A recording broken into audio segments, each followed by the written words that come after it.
Good morning, dear students. Today we shall proceed ahead in Unit 4, Read 2, Yoga for Health. As per our syllabus that is going to be asked to you in your 4th unit test that is going to be held in October 2020 in 11th English. So yesterday we studied first 3 paragraphs of our lesson. Today we shall proceed ahead. You are requested, you must have your textbook in your hands, page number 41, how to practice Surya Namaskar. હવે વિદ્યાર્થી મિત્રો, અહીંયા સૂર્ય નમસ્કાર માટેની જે 12 સ્થિતિ જે છે યા કહો જે મુદ્રાઓ જે છે એને કઈ રીતે આપણે પ્રેક્ટિકલી લેવાની છે એની થિયોરેટિકલ ફ્રેમવર્ક અહીંયા આપવામાં આવેલ છે. આપણે પ્રયત્ન કરીએ સમજવાનું. ઇમેજમાં દર્શાવેલ છે એ મુજબ, બરાબર. There are 12 postures or positions in Surya Namaskar. Their benefits are described in the brackets. Stand with your feet together and palms folded in front of your chest. તમે જોઈ શકો છો કે તમારે તમારા બંને પગ જે છે એ તમારા બંને પગ જે છે યોર ફીટ એ બંને પગ સાથેની પોઝિશનમાં લઈ તમારા હાથની હથેળીઓને નમસ્કારની સ્થિતિમાં તમે આવી જાઓ, બરાબર. અર્થાત બંને પગ જે છે એને સાથે લાવી તમારા હાથની હથેળીઓને નમસ્કારની પોઝિશનમાં લાવી ઊભા રહો. ક્લોઝ યોર આઈઝ પ્રોપરલી, અને તમે તમારી આંખોને યોગ્ય રીતે જે છે એ ક્લોઝ કરી. હવે એનાથી ફાયદા શું છે એ કૌંસમાં આપવામાં આવેલ છે. પ્રમોટ્સ બેલેન્સ, એનાથી બેલેન્સ વધે છે. સ્ટિમ્યુલેટ્સ ધ રેસ્પિરેટરી સિસ્ટમ, આપણી જે રેસ્પિરેટરી સિસ્ટમ જે છે અહીંયા લખેલ, બરાબર, શ્વસન તંત્ર જે છે એ બહુ જ સક્રિય બને છે. એક્સરસાઇઝિસ શોલ્ડર, એનાથી આપણા ખભાને એક પ્રકારની કસરત મળે છે. બેક, બરાબર, એન્ડ નેક મસલ્સ, અને આપણા back muscles as well as નેક મસલ્સ જે છે, બરાબર, આપણા ગરદનના સ્નાયુઓ, બરાબર, જેને આપણે નેક મસલ્સ કહીએ છીએ, તો એ આપણા નેક મસલ્સને પણ અહીંયા પૂરતા પ્રમાણમાં કસરત મળે છે. હવે બીજું step, raise your arms over your head and shoulders with the palms touching each other and biceps touching your ears. હવે તમારે શું કરવાનું છે તો કે તમારા બંને હાથ જે છે એને માથાની ઉપરના ભાગમાં, બરાબર, raise your arms over your હેડ.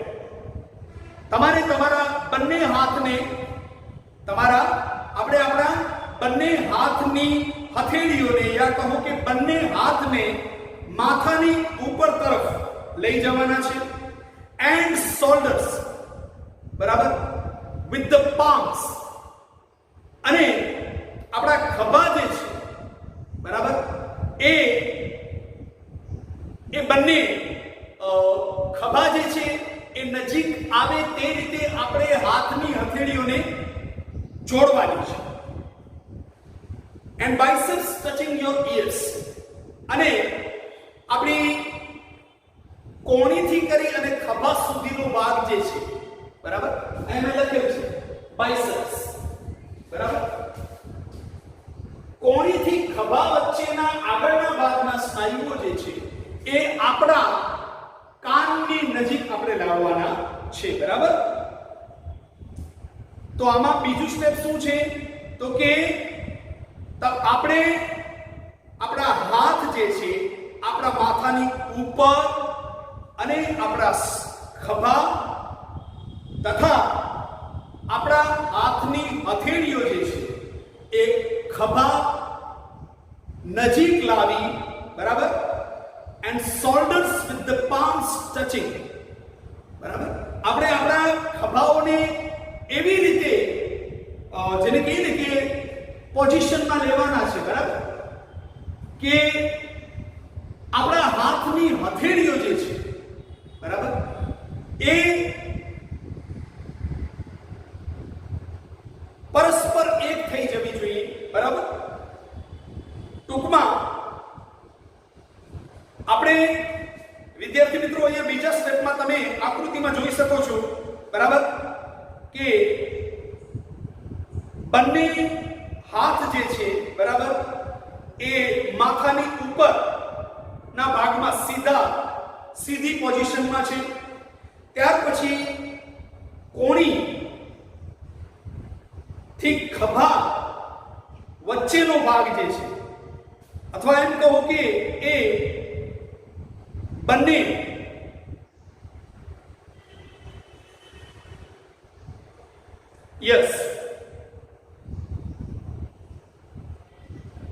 બંને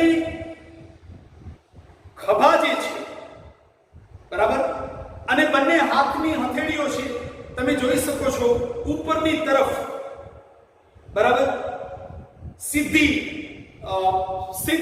સ્થિતિમાં લીધેલ છે. અને એમાં પણ આપણા કોણીથી ખભા વચ્ચેના આગળના ભાગના સ્નાયુઓ જે છે, બરાબર, એ આપણા કાનની નજીક એકદમ લઈ જવાના છે, બરાબર.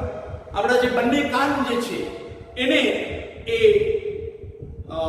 શું કહી શકાય આપણે, હા, સ્પર્શે એ રીતે, અથવા કહો કે આપણે કોણીથી, બરાબર, આપણી જે કોણી છે તે કોણીથી ખભા વચ્ચેના આગળના ભાગના જે સ્નાયુઓ છે એને આપણે વિદ્યાર્થી મિત્રો આપણા કાનની બિલકુલ નજીક લઈ જવાના છે, બરાબર. Stretch your abdomen as much as possible and lean backwards. આપણે આપણું એબ્ડોમિન જે છે, એબ્ડોમિન મીન્સ આપણું પેટ જે છે, બરાબર, એને આપણે શું કરવાનું છે, ખેંચવાનું છે, બરાબર. અને શું કરવાનું છે, શક્ય તેટલું પાછળની બાજુ આપણે વળવાનું છે, યા આપણા માથાનો જે ભાગ છે એને ઢાળવાનું છે, બેક સાઈડ. એનાથી એક તો બેલેન્સ વધે છે, બીજું પ્રમોટ્સ ડાયજેશન, પાચન શક્તિ વધે છે, એક્સરસાઇઝિસ આર્મ્સ એન્ડ શોલ્ડર મસલ્સ, હાથ અને ખભાના સ્નાયુઓને કસરત મળે છે, ટોન્સ ધ સ્પાઇન, આપણું જે સ્પાઇન જે છે, બરાબર, બેકબોન સિસ્ટમ જે છે એ આપણી બેકબોન સિસ્ટમ એકદમ મજબૂત બને છે. અને એના સ્પાઇન્સ જે છે, ખાસ કરીને મણકા મજબૂત બને છે. Flexibility in back and hips, અને સમગ્રપણે આપણામાં એક પ્રકારની ફ્લેક્સિબિલિટી, લવચિકતા આવી જાય છે. ત્રીજું સ્ટેપ તમે જોઈ શકો છો, બંને હાથ જે છે એ પગને અડે એ રીતે નીચેની તરફ લઈ જઈ અને વચ્ચે માથું આવે છે એ પોઝિશન લેવાની છે. Bend forward and place your palms at the side of your feet. હવે તમારે આગળની તરફ બેન્ડ થઈ જવાનું અને તમારે તમારા બંને હાથની હથેળીઓ પગ પર મૂકવાની છે. ટચ યોર ની, અને તમારું માથું તમારા આપણે ની જે છે, ની અર્થાત ઢીંચણ, એ આપણા ઢીંચણને અડકે એની બિલકુલ નજીક લઈ જવાના છે. એન્ડ ની with forehead and exhale deeply, અને આપણે ઊંડા શ્વાસોશ્વાસ લેવાના નથી, ઉચ્છ્વાસ બહાર કાઢવાનો છે. એક્સેલ. ઇનહેલ એટલે શ્વાસને લેવું, એક્સેલ એટલે એક્સહેલ, એક્સેલ ને, બરાબર. એ પાછું એક્સેલ ની ડેટા શીટના સંદર્ભમાં છે. એક્સહેલ એટલે આપણે આપણા ઉચ્છ્વાસને બહાર કાઢવાના છે, બરાબર. તો અહીંયા ત્રીજા સ્ટેપમાં આગળની તરફ નમી જઈ, ઝૂકી જઈ યા આગળની તરફ નમી જઈ આપણે આપણા બંને હાથની હથેળીઓને પગ તરફ મૂકવાની છે, બરાબર. અને આપણે આપણા માથાનો ભાગ જે છે, ફોરહેડ, માથાનો અગ્રભાગ જે છે, આગળનો ભાગ જે છે, બરાબર, ફ્રન્ટ પાર્ટ જે છે એ આપણા ની એટલે કે વિદ્યાર્થી મિત્રો ઘૂંટણને અડકે યા ઘૂંટણને અડે એ રીતે નજીક લઈ જવાનું છે અને ઊંડાણપૂર્વક ઉચ્છ્વાસ બહાર કાઢવાનો છે. આનાથી કયા કયા ફાયદા થાય છે? તો પ્રોમોટ્સ બ્લડ સર્ક્યુલેશન. એક તો જે આપણું બ્લડનું સર્ક્યુલેશન છે એ નોર્મલ થાય છે, પરિણામ સ્વરૂપ ક્યારે કોઈ બ્લડ પ્રેશરની તકલીફ થતી નથી.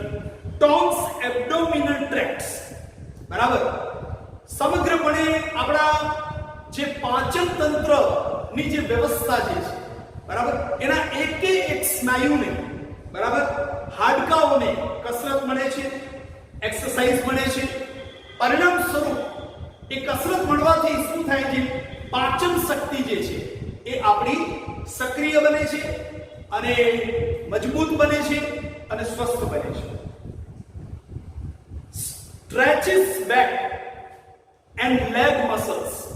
એનાથી આપણી બેકબોન જે છે એના મસલ્સ એઝ વેલ એઝ આપણા જે લેગ મસલ્સ જે છે, બરાબર, આપણા પગના સ્નાયુઓ જે છે એ પણ ખેંચાવાથી કેવા બને છે? મજબૂત બને છે. સ્ટિમ્યુલેટ્સ સ્પાઇનલ નર્વ્સ. એનાથી આપણા જે છે એ મગજના જ્ઞાન તંતુઓ સુદ્ધાને જેને કહીએ કે એક પ્રકારની કસરત મળે છે, શુદ્ધ ઓક્સિજન મળે છે અને પરિણામ સ્વરૂપ માથાને લગતી કોઈ તકલીફો હોય, બરાબર, માથાનું દુખવું યા ઊંઘમાં વિક્ષેપ યા કહો કે અન્ય કોઈ પ્રકારે સ્ટ્રેસના પરિણામ સ્વરૂપ જે એક પ્રકારનું મનોભાર ફીલ થતું હોય છે તેનાથી આપણને શું થાય છે વિદ્યાર્થી મિત્રો? મુક્તિ મળે છે, બરાબર. અર્થાત આપણી નર્વસ સિસ્ટમ જે છે એ એક્ટિવ બનતા, એ મજબૂત બનતા, એ મેં તમને કીધું એ પ્રમાણે એ બહુ જ એક્ટિવ તો બને જ છે, સાથે સાથે સ્ટ્રોંગ બને છે અને સાથે સાથે એમ પણ કહી શકાય કે એકદમ સેન્સિટિવ બની જાય છે, બરાબર. હવે આપણું નર્વસ સિસ્ટમ જ્યાં એક્ટિવ બને છે, જ્યાં સ્ટ્રોંગ બને છે, બરાબર, અને જ્યાં નોર્મલ ફંક્શનિંગ શરૂ થઈ જાય છે યા નોર્મલ ફંક્શનિંગ જે છે એ એસ્ટાબ્લિશ થતા માથાને લગતી તકલીફો દૂર થાય છે. And stimulates lymphatic system. અને આપણું જે લિમ્ફેટિક સિસ્ટમ જે છે, જે મેં અહીંયા લખેલું છે, લિમ્ફેટિક સિસ્ટમ, લસિકા તંત્ર જે છે, બરાબર, એ કેવું બને છે? એ એકદમ સક્રિય બને છે, બરાબર. લસિકા તંત્ર એટલે તમે સમજો છો, બરાબર, જે શ્વસન નળી મારફતે આપણે શ્વાસોશ્વાસ લઈએ છીએ એને લગતું જે સિસ્ટમ જે છે એને લિમ્ફેટિક સિસ્ટમ કહેવામાં આવે છે, બરાબર છે, લસિકા તંત્ર. ત્યાર પછી ચોથું સ્ટેપ તમે જોઈ શકો છો. ચોથા સ્ટેપમાં આકૃતિમાં બતાવ્યા પ્રમાણે ટેક વન લેગ બેક. તમે તમારા એક પગને પાછળ લઈ જાઓ and place the other leg in the front. અને બીજો પગ જે છે એને તમે કઈ બાજુ લઈ જવાનું છે? એને આપણે આગળની તરફ લઈ જવાનું છે, બરાબર. And the other leg in the front. બીજો પગ જે છે એને આપણે એમ કહી શકીએ કે જમણો પગ જે છે એ તેને આગળ લાવવાનું છે અને આપણો ડાબો જે પગ છે એને પાછળ તરફ લઈ જવાનું છે. with palms firm on the ground. અને આપણા હાથની બંને હથેળીઓ એકદમ ગ્રાઉન્ડ પર સ્થિર કરી દેવાની છે. raise your head and inhale. તમે તમારા માથાને ઊંચું કરો અને ઊંડા શ્વાસોશ્વાસ લો. શું ફાયદા? એક્સરસાઇઝિસ સ્પાઇન, એનાથી આપણા જે મણકા જે છે બરાબર એ પાવરફુલ બને છે. સ્ટ્રેન્થન્સ હેન્ડ, આપણા હાથ જે છે બરાબર, અને ખાસ કરી અને જે આપણું કાંડું જે છે જેને રિસ્ટ કહેવાય બરાબર, એ હેન્ડ અને રિસ્ટ જે મસલ્સ છે એ hand as well as wrist muscles કેવા બને છે? સ્ટ્રોંગ બને છે બરાબર. Strengthen means to make strong બરાબર, એકદમ મજબૂત બનવું, એકદમ શક્તિશાળી બનવું બરાબર, એકદમ તાકાતવર બનવું.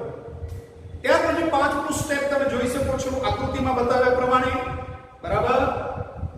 Take one leg back and place the other leg in the front with palms firm on the ground. Raise your head and in hand. બરાબર, આ આપણે ચાર સ્ટેપ જોયા. હવે પાંચમું step, bring the leg that was in front બરાબર next to the other one and keep the hips of the floor with both your hands supporting the body in a push-up position and exhale. હવે વિદ્યાર્થી મિત્રો, આપણે જે પાંચમી જે position જે છે, યા કહો કે આપણે જે પાંચમી મુદ્રા લેવાની છે, પાંચમી જે પોઝિશન આપણે લેવાની છે એ કઈ રીતની છે? તો એમાં વિદ્યાર્થી મિત્રો આપણે મુખ્યત્વે bring the leg that was in front, જે પગને આપણે આગળ મૂકેલો એને હવે આપણે પાછળની તરફ લઈ જવાનું છે. next to the other one બરાબર, bring the leg that was in front next to the other one બરાબર, bring the leg that was in front next to the other one.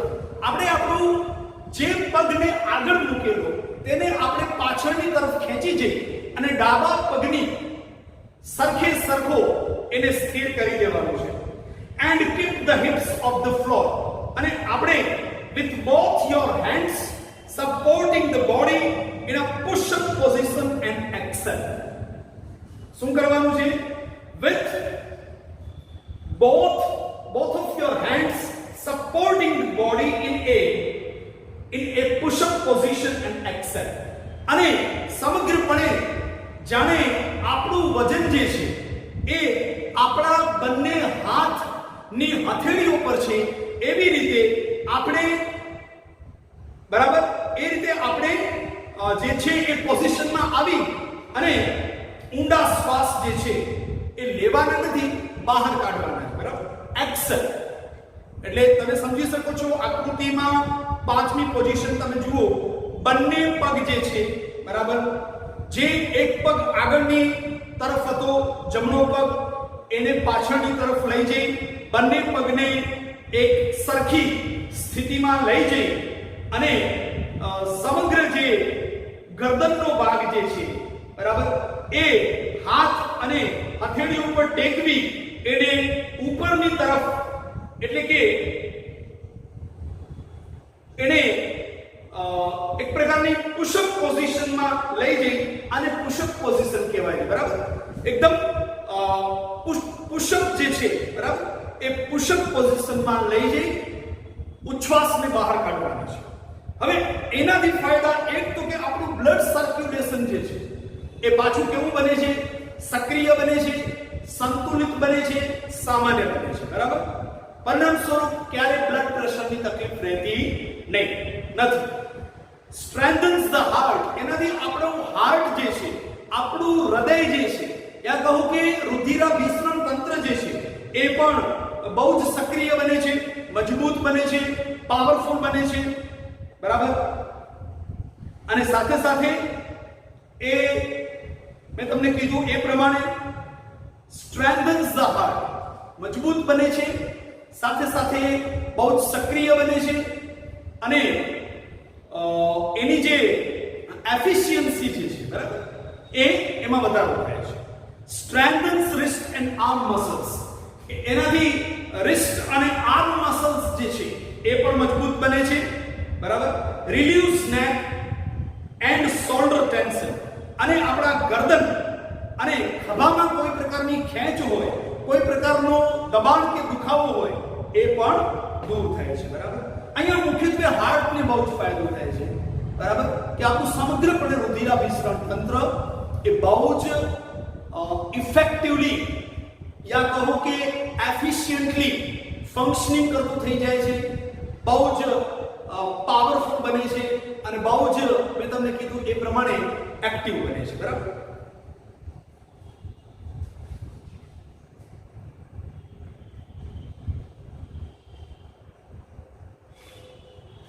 ત્યાર પછી છઠ્ઠું, લોવર યોર નીઝ. પહેલા તો તમે છઠ્ઠી પોઝિશનને તમે વિઝ્યુઅલાઇઝ કરી લો, બરાબર.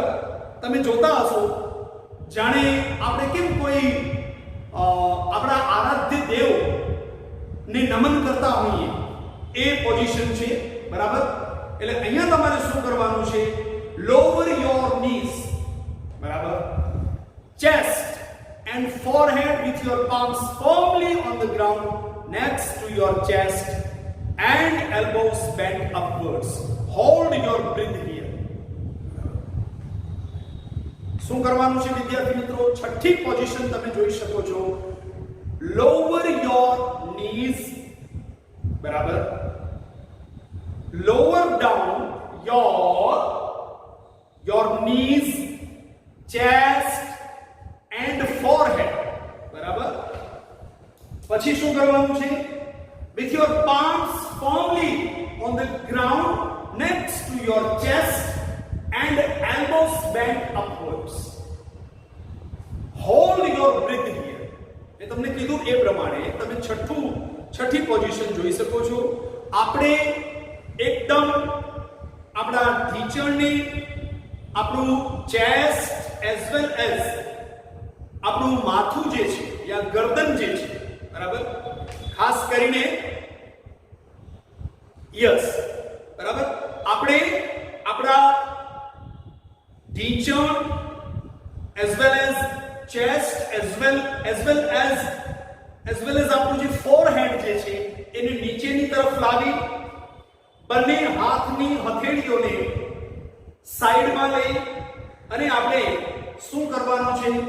આપણે આપણા ખભાઓ જે છે, બરાબર, એન્ડ એલ્બોસ બેન્ટ અપવર્ડ્સ, બરાબર, અને આપણા એલ્બોસ જે છે, બરાબર, એને જે કોણી જે છે બેન્ટ અપવર્ડ્સ. તમે કોણીની પોઝિશન જોઈ શકો છો, બરાબર, ત્રિકોણાકાર સ્વરૂપમાં ઉપરની તરફ, યા કહો કે એ શેપમાં જો ઉપરની તરફ બંને હાથની કોણી જે છે એને ખેંચેલી છે, બરાબર. તમે વી આકારે પણ એને જોઈ શકો છો, બરાબર. એ થયું આપણું છઠ્ઠું સ્ટેપ, બરાબર. તો હવે એના ફાયદાઓમાં મુખ્યત્વે જોઈએ તો વિદ્યાર્થી મિત્રો પહેલો ફાયદો શું છે? તો કે પહેલો ફાયદો છે એનો કે એનાથી આપણા પગ જે છે, બરાબર, પગ અને હાથ જે છે એના મસલ્સ કેવા બને છે? એના મસલ્સ અર્થાત સ્નાયુઓ મજબૂત બને છે. ઇન્ક્રીઝિસ ફ્લેક્સિબિલિટી ઇન નેક એન્ડ શોલ્ડર્સ. આપણી ગરદન અને આપણા ખભા જે છે એમાં એક પ્રકારની શું આવે છે? ફ્લેક્સિબિલિટીનો મેં તમને અર્થ સમજાવેલો છે, બરાબર, જેને આપણે ઈઝીલી બેન્ડ કરી શકીએ, બરાબર. ત્યાર પછી સ્ટ્રેચિસ આર્મ્સ. એનાથી આપણા હાથ, આપણા ખભા, આપણી ગરદન, આપણા બેક મસલ્સ બધા ખેંચાતા હોવાથી એમને પણ એક પ્રકારની જેને કે જબરજસ્ત ઇફેક્ટિવ કસરત મળે છે. તદુપરાંત એક્સરસાઇઝિસ બેક મસલ્સ. આપણા જે બેકબોન મસલ્સ જે છે એને પણ કસરત મળે છે. સાથે સાથે રિલીઝિસ ટેન્શન ઇન નેક એન્ડ શોલ્ડર. અને આપણા ગરદન અને ખભાઓમાં જે પણ કોઈ ખેંચ, દબાણ કે ટેન્શન હોય, બરાબર, એને શું કરે છે? એ પોઝિશન જે છે એ દૂર કરે છે, બરાબર. અને પોઝિશન બહુ ઈઝી છે. મેં તમને કીધું હતું એ પ્રમાણે, જાણે આપણે આપણા કોઈ આરાધ્ય દેવને નમન કરતા હોઈએ એ રીતે, બરાબર, આપણે આપણા teacher as well as forehead સહિત આપણે જે છે એ નમન કરવાનું છે, બરાબર. અહીં આપણે નમવાનું છે અને નમવાની સાથે સાથે આપણે બંને હાથની હથેળીઓ જે છે, બરાબર, એ ગ્રાઉન્ડ પર એકદમ ટેકવી અને આપણા એલ્બોઝ જે છે એને અપવર્ડ્સ બેન્ડ કરવાના છે, બરાબર, ઉપરની તરફ. તો વિદ્યાર્થી મિત્રો, તમે છઠ્ઠી પોઝિશન આકૃતિમાં જોશો એટલે તમને એ છઠ્ઠી પોઝિશન વિશે સ્પષ્ટ ચિત્રાત્મક માહિતી આપવામાં આવેલી છે, એટલે તમને વિશેષ સ્પષ્ટ સમજાશે. હવે પછીના 7 થી 12 સ્ટેપ્સમાં કઈ રીતે સૂર્ય નમસ્કારની પોઝિશન લેવાની છે તેના વિશે આપણે વિગતવાર શીખીશું.